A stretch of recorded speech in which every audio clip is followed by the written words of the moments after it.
Today in this video I am going to explain probability. So let's get started. So I'll start from the definition.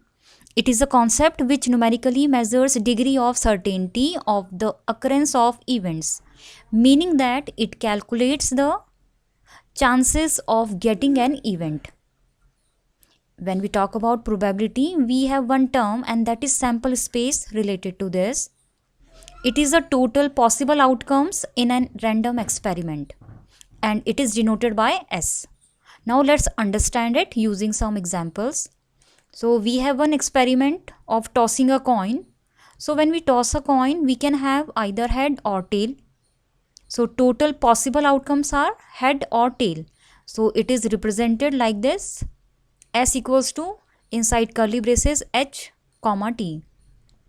So these two are possible outcomes. So number of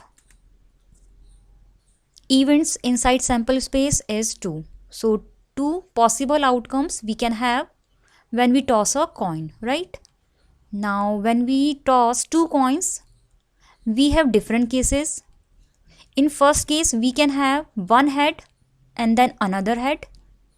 In another case, we can have head first and then tail.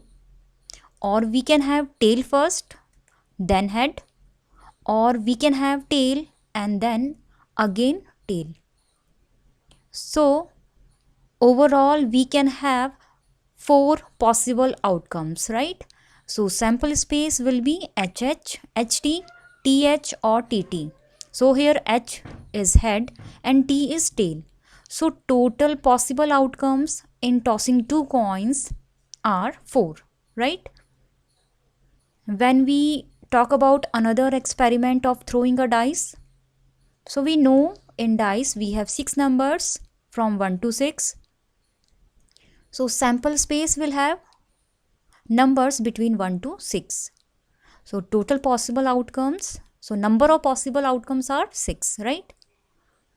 Now let's talk about the formula of calculating probability of getting an event. So here E represents event. So to calculate probability, we divide total number of outcomes in favor of E divide by total possible outcomes, right? Now let's use this formula in solving this question. So here we need to calculate the probability of getting one head when 2 coins are tossed simultaneously. So we have discussed when we toss 2 coins, possible outcomes are 4. We can have HH, HT, TH or TT. So number of possible outcomes are 4, right?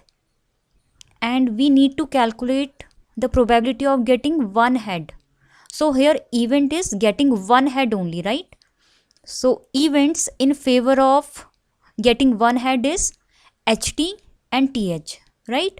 Out of these 4 events, this HT and TH are in favor of getting one head. So E will have HT or TH, right? HT and TH. So number of events in favor of one head is 2, right? Now to calculate probability of getting one head, we need to divide 2 by 4. So answer will be half. Meaning there are half chances of getting one head when we toss 2 coins, right? Now let's solve another question. In this case, we have a bag contains 3 red balls and 5 black balls. A ball is drawn at random from the bag and we need to calculate the probability that the ball drawn is red. So in this scenario, total balls are 3 plus 5, that means 8. Total balls are 8. So sample space, we have 8 balls. And we need to calculate the probability that ball drawn is red. So here event is getting red ball. How many balls are red?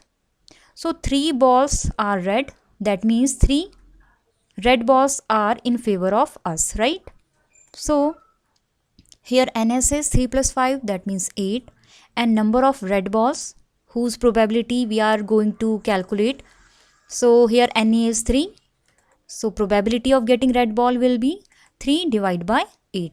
So It is the probability of getting ball of red color, right?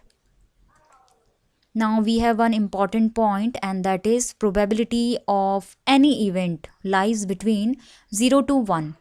So when probability is 0, that means that event is impossible to happen. For example, if I say I have 2 red balls and 3 black balls, and if I choose one ball out of total balls, what is the probability of getting yellow ball?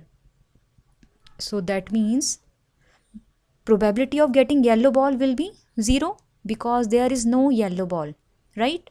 So that kind of event is known as impossible event, and for impossible event probability is 0. That means 0 chances are there to getting that particular event, right? And when probability of any event is 1, that means that event is sure to happen, right? Another important point we have is probability of getting an event plus probability of not getting the same event is 1. So using this particular formula, we can calculate probability of not getting an event if we know what is the probability of getting that event, right? And vice versa. So this particular formula is important. So that's all in this video. Thank you so much.